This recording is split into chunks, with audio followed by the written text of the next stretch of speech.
جب تک اپنی خودی کے احساس میں سرمست ہو تم کسی باکمال کے کمالات کی کیا قدر کر سکتے ہو؟ آدمی وہ ہے جس کی ذات سے دوسروں کو فائدہ پہنچائے، ورنہ پتھر ہے۔ جب دشمن کی ساری تدبیریں ناکارہ ہو جائیں تو وہ دوستی کا ہاتھ بڑھاتا ہے، پس اس وقت دوستی سے وہ کام لے جو دشمن بھی نہیں کر سکتا۔ مبارک ہیں وہ لوگ جن کے پاس نصیحت کو الفاظ نہیں بلکہ ان کے اپنے اعمال ہیں۔ میں اللہ سے ڈرتا ہوں اور اس کے بعد اس نفس سے ڈرتا ہوں جو خدا سے نہیں ڈرتا۔ عقلمند اور بے وقوفوں میں کچھ نہ کچھ عیب ضرور ہوتا ہے، مگر عقلمند اپنے عیب کو خود دیکھتا ہے اور بے وقوفوں کا عیب دنیا دیکھتی ہے۔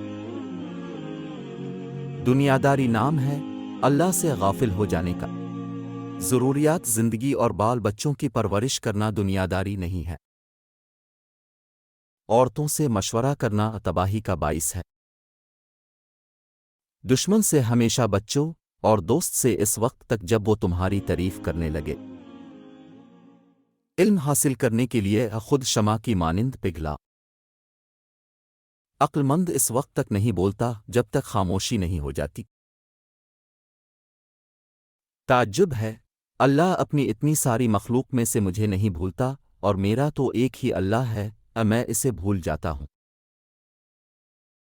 اللہ تعالیٰ کی قربت کا بہترین راستہ عاجزی ہے۔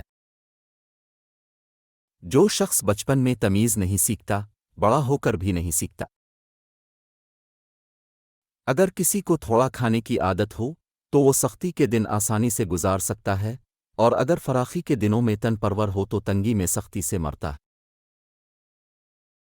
جب دعاؤں اور کوششوں سے بھی بات نہ بنے تو فیصلہ اللہ پر چھوڑ دو، اللہ اپنے بندوں کے بارے میں بہتر فیصلہ کرنے والا ہے۔